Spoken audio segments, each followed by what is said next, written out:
मित्रों नमस्कार। मैं अमित राम केवट, अतिथि व्याख्याता हिंदी, शासकीय महाविद्यालय लोरमी। आज हम अटल बिहारी वाजपेयी विश्वविद्यालय बिलासपुर द्वारा संचालित एमए हिंदी चतुर्थ सेमेस्टर के पाठ्यक्रम में शामिल सच्चिदानंद हीरानंद वात्स्यायन के काव्य की विशेषताओं के साथ साथ उनके व्यक्तित्व एवं कृतित्व का अध्ययन करेंगे। वास्तव में यह पाठ्यक्रम स्वतंत्रता के बाद मोह भंग की स्थिति में जन्म लिया। स्वप्न अधूरे रहे, संकल्प टूटे, आक्रोश और विद्रोह की प्रवृत्ति व्यापक पैमाने पर परिलक्षित हुई। विज्ञान ने बौद्धिकता का विकास किया। फलस्वरूप नए नए बीम प्रतीक एवं अभिव्यंजना रूप विकसित हुई। अंतर्विरोधी स्थितियों ने मूल्य विघटन, तनाव संक्रमण, मोह भंग की स्थिति पैदा की, जिसकी अभिव्यंजना विविध रूपों में हुई। वर्तमान समस्याओं संवेदनाओं की व्यापकता विश्वजनीन हो गई। इस वैश्विक संदर्भ की जानकारी और समझदारी के लिए इसे पाठ्यक्रम में अध्ययन के लिए शामिल किया गया है। तो आइए मित्रों देखते हैं सच्चिदानंद हीरानंद वात्स्यायन का व्यक्तित्व एवं कृतित्व। सच्चिदानंद हीरानंद वात्स्यायन को कवि, शैलीकार, कथा साहित्य को एक महत्वपूर्ण मोड़ देने वाले कथाकार, ललित निबंधकार, संपादक और अध्यापक के रूप में जाना जाता है। इनका जन्म 7 मार्च 1911 को उत्तर प्रदेश के कस्या पुरातत्व खुदाई शिविर में हुआ। बचपन लखनऊ, कश्मीर, बिहार और मद्रास में बीता। आइए मुख्य बिंदु देखते हैं इनके जीवन काल के संदर्भ में। जन्म 7 मार्च 1911, कुशीनगर जिला। मृत्यु 4 अप्रैल 1987, नई दिल्ली। पत्नी का नाम कपिला वात्स्यायन। विवाह हुआ था 1987 में।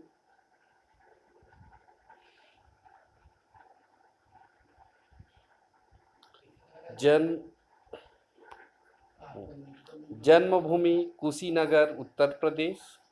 पुरस्कार ज्ञानपीठ पुरस्कार, साहित्य अकादमी पुरस्कार। शिक्षा मद्रास क्रिश्चियन कॉलेज। सच्चिदानंद हीरानंद वात्स्यायन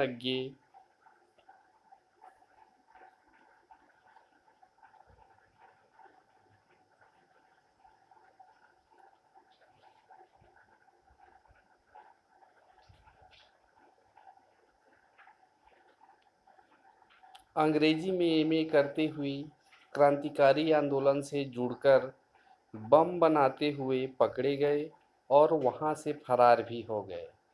सन 1930 ईस्वी के अंत में पकड़े गए। अज्ञेय प्रयोगवाद एवं नई कविता को साहित्य जगत में प्रतिष्ठित करने वाले कवि हैं। अनेक जापानी हाइकू कविताओं को अज्ञेय ने अनुदित किया। बहुआयामी व्यक्तित्व के एकांतमुखी प्रखर कवि होने के साथ साथ वे एक अच्छे फोटोग्राफर और सत्यान्वेषी पर्यटक थे। आगे देखते हैं उनके जीवन परिचय। प्रारंभिक शिक्षा दीक्षा पिता की देखरेख में घर पर ही हुई। संस्कृत, फारसी, अंग्रेजी और बांग्ला भाषा व साहित्य के अध्ययन के साथ हुई। 1925 में पंजाब से एंट्रेंस की परीक्षा पास की और उसके बाद मद्रास क्रिश्चियन कॉलेज में दाखिला हुए। वहां से विज्ञान में इंटर की पढ़ाई पूरी कर 1927 में वे बीएससी करने के लिए लाहौर के फरमान कॉलेज के छात्र बने। 1929 में बीएससी करने के बाद एमए में उन्होंने अंग्रेजी विषय लिया। पर क्रांतिकारी गतिविधियों में हिस्सा लेने के कारण पढ़ाई पूरी न हो सकी। आइए आगे देखते हैं कार्य क्षेत्र। 1930 से 1936 तक विभिन्न जिलों में कटे। 1936 से 37 में सैनिक और विशाल भारत नामक पत्रिकाओं का संपादन किया। 1943 से 1946 तक ब्रिटिश सेना में रहे। इसके बाद इलाहाबाद से प्रतीक नामक पत्रिका निकाली और ऑल इंडिया रेडियो की नौकरी स्वीकार की। देश विदेश की यात्राएं की, जिसमें उन्होंने कैलिफोर्निया विश्वविद्यालय से लेकर जोधपुर विश्वविद्यालय तक में अध्यापन का काम किया। जोधपुर विश्वविद्यालय में अध्यापन का काम करते हुए दिल्ली लौटे और दिनमान साप्ताहिक, नवभारत टाइम्स, अंग्रेजी पत्र वाक और एवरीमैन्स जैसी प्रसिद्ध पत्र पत्रिकाओं का संपादन किया। 1980 में उन्होंने वत्सल निधि नामक एक न्यास की स्थापना की, जिसका उद्देश्य साहित्य और संस्कृति के क्षेत्र में कार्य करना था। दिल्ली में ही 4 अप्रैल 1987 को उसकी मृत्यु हुई। 1964 में आंगन के पार द्वार पर उन्हें साहित्य अकादमी का पुरस्कार प्राप्त हुआ और 1978 ईस्वी में कितनी नावों में कितनी बार पर भारतीय ज्ञानपीठ पुरस्कार मिला था। आइए देखते हैं सच्चिदानंद हीरानंद वात्स्यायन की प्रमुख कृतियाँ।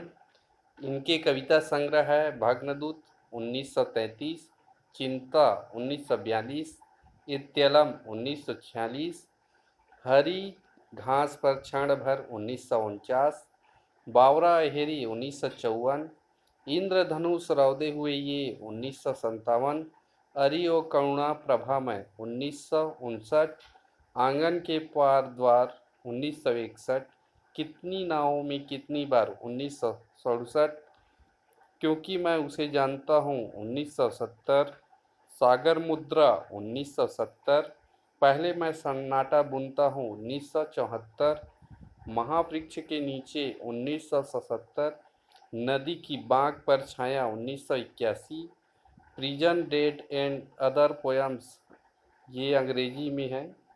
इनका प्रकाशन 1946 में हुआ था। कहानियाँ हैं विपथा 1937, परंपरा 1944, कोठरी की बात 1945, शरणार्थी 1948, जयदोल 1951। आगे देखते हैं इनके रचित कुछ उपन्यास हैं। शेखर एक जीवनी, जो 2 भागों में प्रकाशित हुआ था। प्रथम भाग का प्रकाशन 1941 में, जिसका एक नाम उत्थान भी कहते हैं, और द्वितीय भाग को कहते हैं संघर्ष, जिनका प्रकाशन 1944 में हुआ था। नदी के द्वीप 1951, अपने अपने अजनबी 1961। आइए इनके कुछ यात्रा वृत्तांत देखते हैं। अरे यायावर रहेगा याद 1943, एक बूंद सहसा उछली 1960। इनके निबंध संग्रह हैं सबरंग, त्रिशंकु, आत्मनेपद, आधुनिक साहित्य, एक आधुनिक परिदृश्य, आलवार। इनकी कुछ आलोचना है। त्रिशंकु 1945, आत्मनेपद 1960, भवंती 1971, अद्यतन 1971। इनके संस्मरण है स्मृति लेखा। डायरिया है भवंती, अंतरा और शाश्वती। विचार गद्य है सवत्सर। नाटक है उत्तर प्रियदर्शी। इन्होंने जीवनी लिखा है, इनके ऊपर राम कमल राय द्वारा लिखित है, शिखर से सागर तक। इनके द्वारा संपादित ग्रंथ है आधुनिक हिंदी साहित्य, निबंध संग्रह 1942, तार सप्तक कविता संग्रह 1943, दूसरा सप्तक कविता संग्रह 1951, तीसरा सप्तक कविता संग्रह संपूर्ण 1959, नए एकांकी 1952, रूपाम्बरा 1960। उनका लगभग समग्र काव्य सदानीरा नाम से संकलित हुआ है तथा अन्य विषयों पर लिखे गए सारे निबंध सर्जना और संदर्भ तथा केंद्र और परिधि नामक ग्रंथों में संकलित हुए हैं। विभिन्न पत्र पत्रिकाओं की संपादन के साथ साथ अज्ञे ने तार सप्तक, दूसरा सप्तक और तीसरा सप्तक जैसे युगांतकारी काव्य संकलनों का भी संपादन किया तथा पुष्करिणी और रूपाम्बरा जैसे काव्य संकलनों का भी। वे वत्सल निधि से प्रकाशित आधा दर्जन निबंध संग्रहों के भी संपादक हैं। प्रख्यात साहित्यकार अज्ञे ने यद्यपि कहानियाँ कम ही लिखी और एक समय के बाद कहानी लिखना बिल्कुल बंद कर दिया, परंतु हिंदी कहानी को आधुनिकता की दिशा में नया और स्थायी मोड़ देने का श्रेय भी उन्हीं को प्राप्त है। निसंदेह वे आधुनिक साहित्य के एक शलाका पुरुष थे, जिनसे हिंदी साहित्य में भारतेंदु के बाद एक दूसरे आधुनिक युग का प्रवर्तन किया। आइए आगे देखते हैं अज्ञेय रचनावली। अज्ञेय रचनावली के 18 खंडों में उनकी समस्त रचनाओं को संग्रहित करने का प्रयास किया गया है। इसके संपादक कृष्णदत्त पालीवाल हैं। इन खंडों का संक्षिप्त विवरण कुछ इस प्रकार है। पहला काव्य, दूसरा काव्य, तीसरा कहानियाँ, चौथा उपन्यास, पांचवा उपन्यास, छठवां उपन्यास, सातवां भूमिका, आठवां यात्रा वृत्तांत, 9 डायरियाँ, 10 निबंध, 11 निबंध, 12 निबंध, 13 निबंध, 14 संस्मरण नाटक एवं निबंध, 15 साक्षात्कार, 16 साक्षात्कार और पत्र, 17 अनुवाद, 18 अनुवाद आदि। इनको सम्मानित किए गए पुरस्कार हैं साहित्य अकादमी पुरस्कार, भारतीय ज्ञानपीठ पुरस्कार आदि।